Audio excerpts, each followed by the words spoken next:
ஆந்திர மாநிலம் விசாகப்பட்டினத்தில் ஜெராக்ஸ் கடைக்குள் புகுந்த மணல் லாரியால் ஒருவர் உயிரிழந்ததுடன் மற்றொருவர் படுகாயமடைந்துள்ளார். இதுகுறித்தான கூடுதல் தகவல்களை எமது செய்தியாளர் அலெக்சாண்டர் வழங்க கேட்கலாம். வணக்கம் அலெக்சாண்டர், இந்த விபத்துக்கான காரணம் என்ன? இது குறித்தான விவரங்களை பகிர்ந்துக்கோங்க.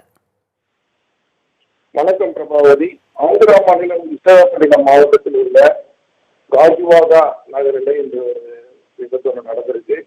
அதிவேகமா வந்த லாரியானது ஜெராக்ஸ் கடைக்குள்ள புகுந்ததன் காரணமா ஒரு உயிரிழந்திருக்கார், ஒரு பெண் வந்து படுகாயம் அடைந்திருக்காங்க.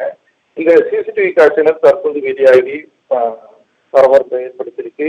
இந்த கார்குவாகா என்ற அந்த பகுதியில அதிக வேகத்துல வாகனங்கள் செல்வதாக ஏற்கனவே குற்றச்சாட்டு இருந்தது.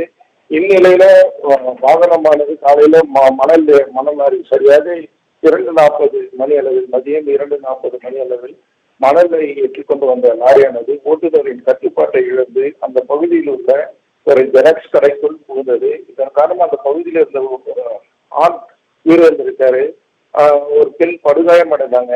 இதை தொடர்ந்து அந்த பகுதியில் உள்ள காவல்துறையினர் விரைந்து வந்து அந்த உயிரிழந்த அவருடைய உடலை மீட்டு பிரேத பரிசோதனைக்காக அனுப்பி வைத்தனர். அதே போல் படுகாயம் அடைந்த அந்த பெண்ணை மீட்டு காஜுவாகா நகரில் உள்ள அரசு மருத்துவமனைக்கு சிகிச்சைக்காக அனுப்பி வைத்துள்ளனர்.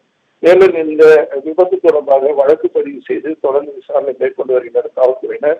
மேலும் அந்த பகுதியில் உள்ள மக்கள் இது போன்ற அதிவேகமாக செல்லக்கூடிய வாகனங்கள் இந்த பகுதியில் அதிகமாக செல்வதால் இந்த பகுதியில் வேக கட்டுப்பாடு அமைக்க வேண்டும் அப்படிங்கிற கோரிக்கையும் வைத்திருக்காங்க.